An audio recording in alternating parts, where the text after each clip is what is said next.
Hi guys! Malamig na. Nakikita nyo nakaganito na ako. Nakasaks. Pag dito sa bahay, lalo na pag lumabas. Iisip ko pa rin na pa ako dito actually sa bedroom. Laki ng problema ko eh. Pag winter kasi syempre, iba na yung setup ng bed. Alam niyo yan, pag mga nasa malamig kayo na lugar or may malamig na, nasa may malamig kayo na bansa. Bahala na. Ito, iniisip ko, nilagay ko dito yung, diba last time bumili ako na yung parang pinapaliit, compress bag, basta ganun, parang dito sa fuwa-fuwa. Yung ano ba yung fuwa-fuwa ba sa Japanese? Or yung parang malambot na para sa winter na blanket. Hindi ko kung lalagay ko na, or ito na lang muna. Kasi hindi pa naman gano'ng malamig, parang 22 degree, 24 ganun. Pag gabi, mas malamig, syempre, pag madaling araw. Iniisip ko kung ilalagay ko na, ito pang summer to na blanket eh. In case na pag mainitan, ito lang. Pag malamig, doble. Parang lumit dun din. Ito kasi, may zipper to, di ba? Ay na-open to. Ito. Parang ilalagay sa loob yung warmer. Warmer ba? Basta, yun na yun. Ano kayo ba? Yung mga nandito sa Japan, naglagay na ba kayo ng fuwa or pang malamig na ba yung gamit niyo? Pang winter na ba? Ito lang bang, may ano lang kami, backup lang ito. Ano naman to eh. Warm naman. Mapapa-warm ka na. Parang, ayoko pa. Parang gusto ko next week pa or sa November. Parang ang lamig na kasi. October pa lang. Oh, okay naman to. Tsaka to. Kaya pa naman. Ay, talaga yun pa. Naiinis ako, tinan nyo. Naiinis ako. Kasi dito ako nakahiga. Tinan nyo. Kinolekta ko yan. Yung mga buhok ko. Nakakainis. At kung napapansin nyo, dark pa ng pilo namin. Oh. May mga white. Naku, nakakainis naman. Kailangan kong tanggalin yung mga buhok-buhok. Oh. Nakakainis. Dami. Naku, yan ang problema pag nagdalagas talaga yung buhok ko ng andamas. Marami pa yun pag nagsusuklay ako. Nakakainis. Tapos, isa pang malaking problema ko. Pag nagwi-winter, mas lumalala yung dandruff ko. Nagdadandruff ako. Parang kailan lang nag-start nang nag-aaral ng mga anak ko. Doon pa ako nagkabalakubak. Dati wala naman. Kahit lalo na sa Pilipinas. Dito lang talaga sa Japan. Teka, tapon natin to. Naiinis ako. Ganun. Laki ng problema eh. Yung problema ko, naiinis ako. Talagang dinamay ko pa kayo eh. Basta kung nakikita nyo lang, yan, malala pa naman siya, nakakahiya. Siyempre, ayun kung nakikita nyo. Ayan. Summer, meron pa naman siya. Tinan nyo. Nakikita nyo. May uban na ako. Sino ba dyan yung nagkakaano? Tsaka ang pangit. Tingnan mo, may mga puti-puti kasi. Nag-i-snow. Nag-i-snow din ako. Parang nag-winter din ako. Mas lumalala pag winter. Yung gamit ko naman na shampoo, yung rin-recommend sa akin ng friend ko. Effective naman siya, shampoo and conditioner. Ito. Ayan. Effective naman siya. Is, di ba, sabi naman nila, hindi daw maganda rin pag laging nagsha-shampoo. Kaya sabi ko, pag di naman ako mag-shampoo araw-araw, ayan. Tulad niya, kung wari, alis ako, di ba? Kakaloka. Laki ng problema, no? Saturday today, dito yung mga kids. Ayan, nakapangganyan na sila. Yan yung pantulog nila. Cotton. Kasi ano na nga, nagda-dry skin or basta nangangati din sila. Kailangan may cotton din sila. Parang ako, kailangan may cotton yung coron. Nag-ano na rin ako, nag-iisip na rin ako nandito naman ako sa ibang kwarto. Tinitingnan ko yung mga pantulog nila na ganito rin, pang winter. Ito, maliit na to eh. Ata. Ito yun eh, yung suot nila. Ayan. Parang ito yung pang-inner nila. Tapos magsusuot pa sila ng ganito. Ng parang fuwa-fuwa. Ganito. Ito, maliit na to. Kaka hindi na to ni Bunso. Ewan ko lang. Tinitingnan ko yung mga damit-damit nila. Mga long sleeves ba. Gusto na nga niya magsuot ng ganito ni ate. Kaso, makapawisan naman. Sabi ko, muna, marami yan yung mga white-white nila. Hindi ko na yun masyadong tinatabi ng tabing-tabi. Alam mo yun, iba, parang tinatabi nila, talaga, inaayos nila yung pag-ano, kahit yung mga blanket. Parang nakaano lang yan, kahit yung mga coat, parang walking closet, yung mga coat, basta nandyan lang yan, buong summer, nakahanger lang yan dyan, yung mga coat, pati yung akin na doon sa likod. Mag-goodbye electric fan na rin tayo. Ayan, goodbye electric fan na. Tinitingnan ko yung mga panglamig ko. Ito parang nabinili ko to sa Don Quixote yata. 500 yen. Ganyan, minsan bumibili na ako ng mga pag malapit na mag-change yung season kasi marami ng sale, like summer sale, winter sale. This next, magagamit ko. Parang pang lalaki siya, pero pwede namang unisex. Parang pang walking siya sports. Ayan. Sira na kasi ganito ko eh. Buti nang nakita ko to sa Donkey. Sa kakaikot ko minsan, kakaikot-ikot ko, pag nakakita ako ng sale, bumibili naman ako. Lalo na magagamit ko. Magagamit ko to. Parang L. Ay, okay lang. Kasi minsan pag Japan, yung L, parang M sa akin. Maliliit kasi mga Japanese, di ba? Kakaloka. Tinitingnan ko dito sa drawer. Meron ba to? Ay, bigay to. May nabigay sa akin. Yan. Isayin nyo na lang. May tag pa rin daw. Di pa niya nasuot. Kasi hindi pa daw siya pumapayat. Binigay naman niya sa akin. Hindi naman ako nasusuot ng ganun. Gusto nyo? Lalo na ito. Binigay niya. Pink na sweater. Kung blue lang to maganda sana, no? Ayan. Tapos may tag pa. Binigay niya kasi daw hindi na niya masuot kasi binili niya yan, kala niya papayat. May ganun. Di ba ganun minsan tayo, bibili tayo ng damit, tapos hindi natin masuot. Titignan ko dito yung mga damitan namin. Sabi isa, meron akong binili din nun eh, may tag pa rin yun. Kaya minsan, kailangan ko i-check yung mga damit ko kasi minsan, meron pala, tapos bibili rin ako. Ito black din, pero room wear naman siya. Ayoko kasi na may ganyan guhit. Saan to? 690. Sa Shimamura siguro to. Mura na siya kasi pang tulog ba? Ganyan. May garter dito para hindi umangat. Kasi malamig talaga pag winter dito. Para alam ko kung ano yung bibilhin ko. Kung maliit na ba sa mga anak ko. Yung mga damit nila. Ayan, yung mga bata. So, yung mga damit nila, kailangan kong ilabas yung mga panglamig-lamig konti. Kasi, yan, autumn na nga. Diba? Kayo, ginawa nyo na ba? Gawin na natin. Hindi ko talaga alam kung anong dahilan ng pagkakaroon ko ng dandruff. Kasi, baka sa diet. Kasi doon ako no rice ako eh. Baka okay, ano ba yun? Sa tingin nyo, sa diet ba? Ano ba? Kasi same lang naman yung ginagawa ko. Pero yung diet ko, iba-iba yung kinakain ko. Walang rice. Connected kaya yun, no? Diet, exercise. Baka sa exercise, di na ako pwede mag-exercise, sabi ganun. Or baka may kulang sa kinakain ko, ganun, no? Baka ganun. Sa tingin nyo ba? Ano ba yung, ano, ayan. Or laging nakapusod. Iniwasan ko na nga mag-sombrero, baka kasi dahil doon sa kakasombrero ko, di ba? Nagsusombrero ako, pero yung parang visor na, hindi na yung talagang sombrero. Kasi pag lalabas ka, nakakaloka. Di ba? Ngayon, siguro hindi naman kita, di ba? Parang umaba na naman yung buko. Ay, naku, hindi na ako magugupit. Nagtatampo yata yung buko. Baka sa stress, hindi naman ako ganun ka-stress. Yung normal lang ba na habang daily life, lang naman din ako ganun ka-stress, lalo na ngayon. Kasi may me time na ako, nag-aaral na yung mga anak ko. Kung dati siguro, baka sa stress, kasi syempre, alam nyo na, tingnan nyo syempre, alam nyo na, alaga sa mga kids, sa bahay, gano'n. Ngayon, nakakagura-gura na ako, diba? Tingnan nyo, ginaganon-ganon lang ako, paano pa kaya pag magsuklay? Sa diet kaya, no? Baka konektado siya sa diet. Kasi mas malala talaga yung ito pa. Paglaglagan dito sa sink. Ayan, o. Kita niya ba? Ang dami. Kulang na lang talaga makalbo na ako. Minamassage ko may buko eh. Pag naliligo din ako, may nabili ako sa Daiso na hack and shop na pag nag-shampoo ka, nagmamassage. Dami ko nang na-try. Lagay ko ng coconut oil, aloe vera, sa buhok ko. Minamassage ko. Dami ko na rin na-try na shampoo. Siguro kailangan pumunta ng doktor. Ayoko rin naman pumunta ng doktor kasi bibigyan kanya ng parang siguro yung panglagay sa dandruff.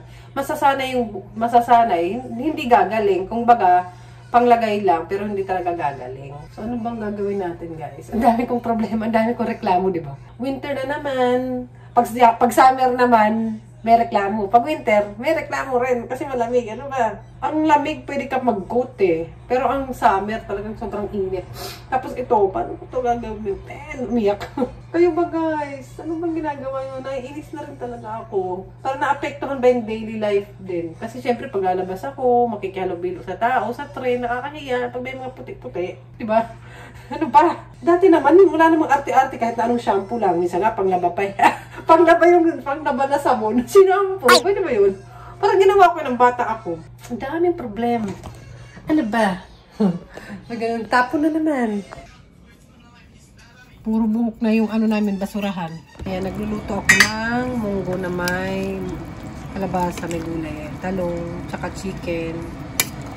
Yan, para lunch. Kain tayo guys. Yung aking iluluto. Dinamihan ko na para pwede, may pang lunch ako. Sa pagkain naman, di ba, healthy naman ako, kumakain naman ako ng gulay, kaya bakit ganun? Masarap, okay.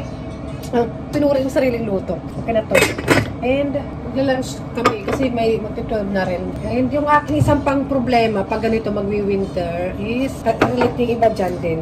Masarap to pag unigiri, yung parang ano lang, salt, nilalagay tapos nori. Or si ano to, parang dried seaweed ba? Yan, ito yung problema ko naman. May allergy ako. Pag mag-i-spring na, mag-winter, may allergy ako, nangangating mata ko. Sino pa dyan ang meron? Wala akong gamot. Nag-stop na ako mag-ano ng gamot kasi nga nakakaantok or basta. Ganoon din naman eh. Ayoko kasi masanay din sana na may nag-take ng gamot. Gusto ko masanay yung katawan ko, labanan, kung ano man yan. Labanan ang mga problema sa buhay. Sanay tayo na lumaban sa problema. Yung problema, health. Nakakainis. Nakakainis pa naman pag yung problema mo is parang walang solusyon. Tulad dito, allergy, dandruff, ano pa ba, hair fall, nakakainis, nakakaloka. Nagawan ko sila ng unigiri. Nag-ano ko ng rice. Hindi favorite ng mga anak ko yan eh. Pero mga anak ko yan, kinakamay na lang. Malinis naman yung kamay ko nung gusto. Rice bowl ba? Nakakamiss din maggawa-gawa ng rice bowl. Kaya minsan kahit nandito kami sa bahay, gumagawa ako niyan, papakain ko sa kanila. May pang ano naman ako dyan, panggawa. Pero mas magandang kamay talaga. Mas masarap. Naglinis naman ako ng kamay. Nanay ako, mga anak ko sila. Pag ibang tao siguro, parang pangit. Nakakamiss magawa ng bento, sabi ko kanina. Kasi, yung mga unigiri, kasi ng elementary, ay ng high school na agad yung mga anak. Ano ba, ng kinder sila, meron silang bento. 3 times a week, hindi everyday. Nakakamiss lang. Kasi one time si Bunso, may school trip. Pag school trip nila sa elementary, kailangan nila magdala ng bento. Minsan unigiri lang talaga pinapadala. Yung madalian ba na kain lang siguro, parang sandwich. Minsan unigiri lang or rice bowl lang yung pinapadala sa kanila. Pero minsan, lunch box, parang ganun. Doon na ako nakapagluto ng bento-bento. Parang simple taste lang ba? Kasi lang. Kaya masarap yun yung salt na ito. Pwede mo naman lagyan ng kung ano sa loob, isda, sausage, balak ako nung simulagay. Pag nagbebento sila ng rice bowl, yung mga anak ko, ganito, lalagyan ko sa loob ng itlog, or kahit na parang palaman, may palaman. Kasi may ulam naman kami na kumain. Kasi minsan ayaw nilang Philippine food eh. Or minsan nagagawa pa ako ng ulam nila. Tapos rice bowl, nakakamiss eh. Gandang idea rin to eh, no? So, tapos baon. Baonin. Pag may work ka, tapos madalian lang. Tara, madam. Pag nasa bahay kasi nakakalimutan ko yung Kamusta na yung kurang isang pusuran para nakalugay lang siya. Hindi ko hindi nasama. Kaya kapag nalugay ako, hindi mainit. Yung dito pa yung ulam. Kain kayo. Yung problema ko rin pag walang pasok, pag lunchtime, pag walang pasok sa meditation. Wala akong katapusan sa kakaluto. Dance nila, dinner nila, breakfast nila. Alam mo, may kayo mga nanay dyan. Talagang hindi naman yung problema. Hindi naman nag-reklamo. Reality lang. Yung sabi. Diba? Parang, titingin na lang ako dito yung pagkain. Kiyataro, gambatte.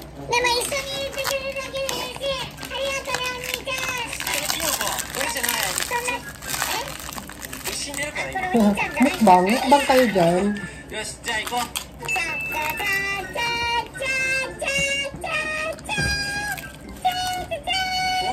Kuha tayo ng ulam.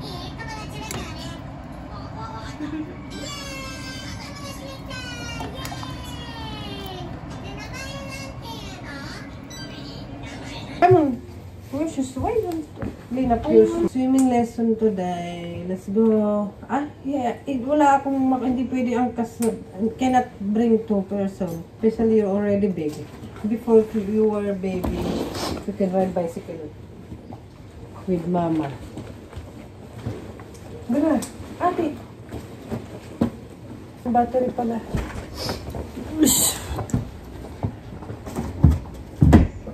Ay.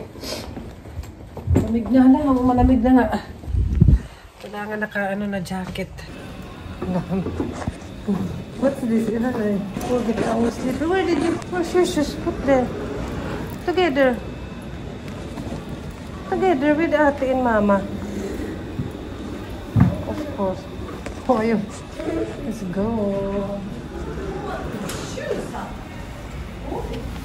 Isang problema. May problema ako dito. Dito ako habang nasa swimming, ano sila. Mga mura dito. Mga shoes. Tingin tayo ng mga adult. Bota, oh. Rainbow. Oh, adult.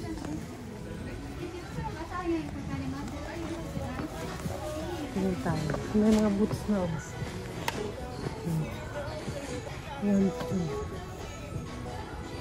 Ang mura nun. Gusto ko nun. Naghanap ako ng shoes na parang pwede kong yung mabilisan lang. Yung hindi masyado mahal. Ayun, mura-mura.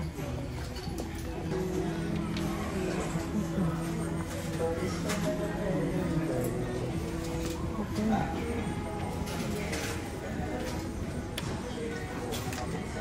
Yan ito rin. Kasi mas mahal to. Mura na siya, ha?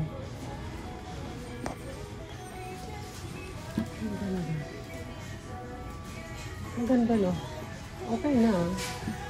Yung pag ano ba, pag mabilisan, na parang pag magbabike-bike ako, sirang-sira na isa kong pang sports na maayos. Ito rin, ang ganda. Parang pang school. Pero mahal siya. Yun mura doon. May ano. Dito ako sa Nitori, yung parang mga pang tita. Ganun autumn. Ay, Pasko na.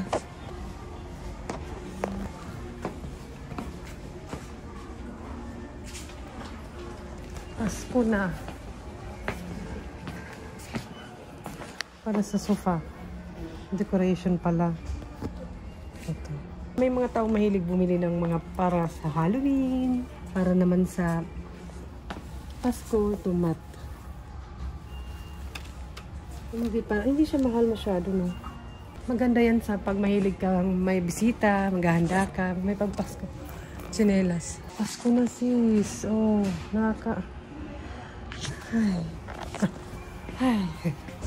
Ay. Tingnan mo to. Uso to ngayon. Marami nang kitang Hapones. Ito yung sasabi kong fuwa-fuwa kanina. Pang winter na blanket. Ikot-ikot lang habang nasa swimming school yung dalawa. Ito yata yung nalagay. Ito. Hotel style daw. Mahal din, no? Yan, ito. Papasok siya dun sa kumot. Diba may zipper? Yung pinakita ko kanina. Yun. Ito yun. Parang ganito. Magkano ba siya? 4.9. Ay, S. Depende yung sa size. Pero maraming sizes. Parang mas maliit yun. Mas mahal. No. Ano siya, malambot. May ganito yan kasi itatali sa loob. Ayan. Kita niyo ba? Rose. Akala mo ito yung presyo. Ito pala. At kung ano-ano pa. Kung ano lang. Salamin. Wala kaming ganito na whole body. Ay, meron sa bathroom. Isa sa problema ko rin yung puson ko. Ay. Ano ba? Buntis ka dyan? Magkano ba siya? Hindi naman gano'n mahal. Yan presyo. Tama lang. Kaso makamabasag ni Bunso. Mahilig maglaro ng ano yun. Diba? Wall clock. Nako, sa recycle. Saan pa ko bubog? Gusto ko ng ganito sa living room. Para hindi masyadong maaliwanag. May ganito na kami eh. Yung ganito ba? Saan may sofa? Parang ganito.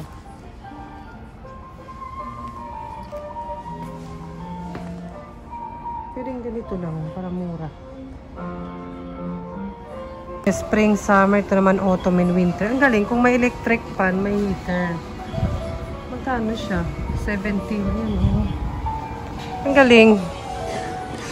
Oh. Tita levels. Sabi ganun. Mahilig na sa mga ganito. Sabi ko na kanina, hindi ako mag-sombrero. Kasi talagang nanuluko na ako. Laki ng problema.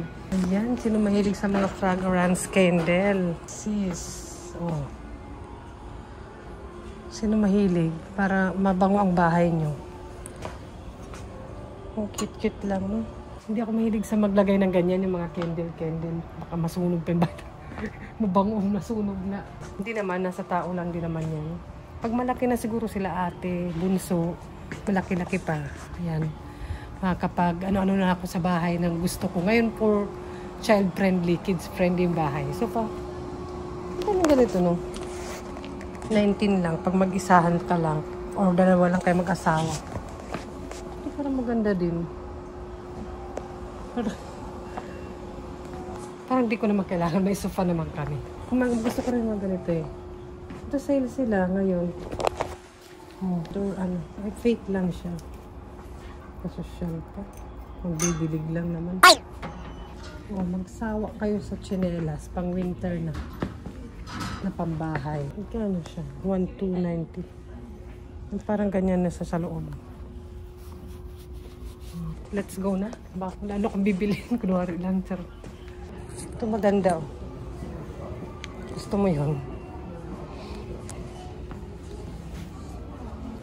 Gusto mo yung mga pambahay. Kit-kit lang. Ganda to oh. Shelf. Lahat na lang maganda. Hindi mo ako bibili. Tingin lang.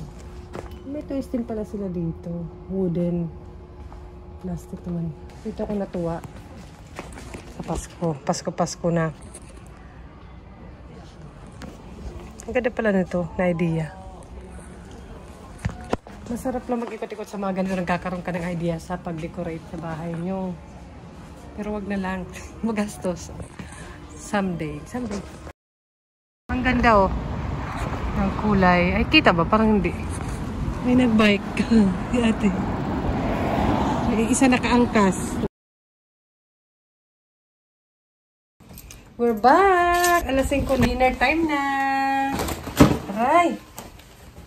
Ayun naman, ayun ang ganap. Ay, parang nakilaki ng problema eh. Parang yung problema mundo. Pero yun lang nga talaga yung aking nagsombrero na ako. Aray! Ayoko sana magsombrero kasi sombrero na ako. Okay naman siya. Parang di masyadong halata, di ba? Kaso syempre, pag ikaw mismo, mababother ka. Bothered! Alam naman, kailangan ko nang papaliguin ko tong dalawa dahil sa swimming pool, di ba? Alam niyo naman, yung swimming pool, ang tubig, hindi naman sa pag-inarte. Tapos, dinner time na. Kasi malamig din, maggagawa ko ng noodles. Ligo na yan. Ga! Naliligo, ligo.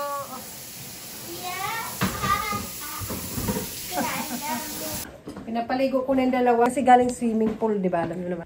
Para din ano, tuloy-tuloy na yung dinner, tapos relax na sila. At saka na yung mga pinag-swimming nila. Pang swimming. Kailangan kong isampay. Yung basa. Tapos, yung swimming bag nila to eh. Ito galing tong shrine. Nakasabit, tig-isa sila. Kasi nagbabike na kami papunta doon. Parang ano siya, lucky charm na parang hindi ma-aksidente. Parang gano'n. Jacket. Nagdala ko ng jacket. Kailangan magdala talaga ng jacket ngayon. Kahit light lang. Pero next month, baka kailangan talaga ng medyo naka-long sleeves tapos jacket. Layer na. Prepare ko yung damit nila pantulog. Ay, panlalaki to eh. Pero yung bumili ako nito, magkano ba to? Yung dalawa is mga 1,000 yen or 500. Medyo mahal din siya. Pero cotton kasi talaga siya. Ayan. Ano to pang lalaki? Pinili ko siya para kay ate din. Para share sila. Pag 20 yung size. Kasi, ayaw naman ni Bunso ng may ribbon. May ribbon to yung isa. Ito. Pang babae ito may ribbon. Ha?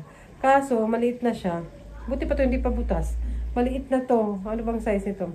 110. So, tatapon natin butas para... Tapos, pag next month, ganito. Tapos, more layer pa. Para napantulog. Sa ngayon, ito na muna. Ito, itong labahan. Ito yung hindi butas. So, kailangan ko ng hindi butas. Buksan na natin ito. Para magamit na. Baka pagliitan pa eh. Ayan. Meron na din. Sa online, meron to. Sa Amazon. May pang matandangan ito, pang adult eh. Nabuksan ko na siya. Pang boy siya. Parang underwear nga. Underwear siya pero parang mahaba. Makikihigop din ako. Malamig yung panahon. Sarap na sabaw. Ayun. O diba? Tulog din dalawa. So ayan, okay naman yung gitong blanket lang muna sa ngayon. Baka pagpawisan din mga bata magkasakit. Good night, guys! Ganyan sila. Katabi talaga yung pagong, ay yung pagong frog. Night night, night night po.